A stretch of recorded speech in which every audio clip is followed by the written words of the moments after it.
बंधू भगिनींनो, आपणास माझा जय हरी.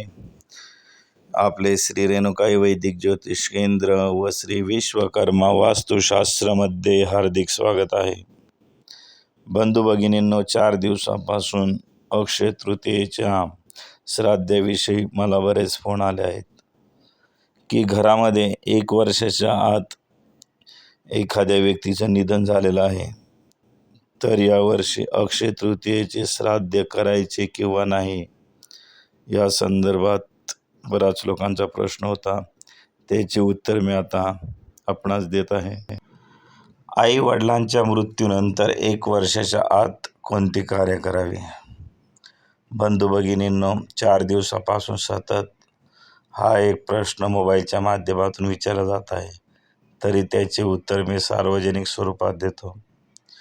प्रश्न असा: आईचे किंवा वडिलांचे निधन झाले आहे, तर अक्षय तृतीयेला श्राद्ध करावे का? उत्तर: हो, नक्कीच करावे. घरात 1 वर्षाच्या आत आई वडिलांपैकी एखाद्याचे निधन झाले आहे, तर त्यांचे अक्षय तृतीयेचे श्राद्ध करता येणार नाही. परंतु अगोदरपासून तुम्ही ज्यांचे श्राद्ध करत आहात त्यांचे श्राद्ध अक्षय तृतीयेला नक्की करावे.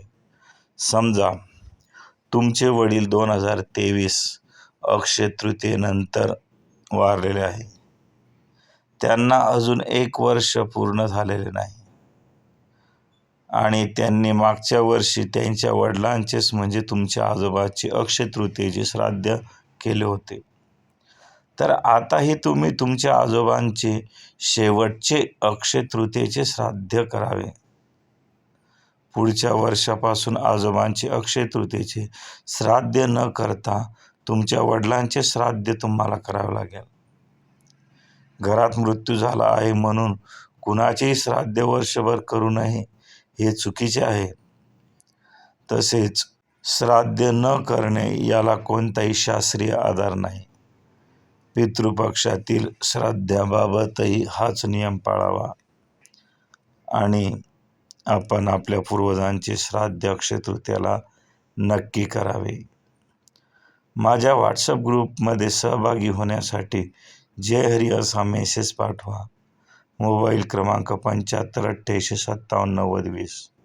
ऑनलाईन कुंडली मार्गदर्शनासाठी, वधूवर गुण मिळण्यासाठी, वैवाहिक स्थिती जाणून घेण्यासाठी मोबाईल क्रमांक 7588579020 वर दुपारी 2 ते रात्री 8 या वेळेस संपर्क करावा.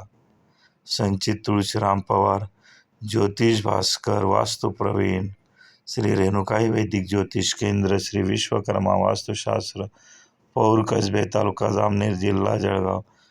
संपर्क पुन्हा एकदा सांगतो: 7588579020.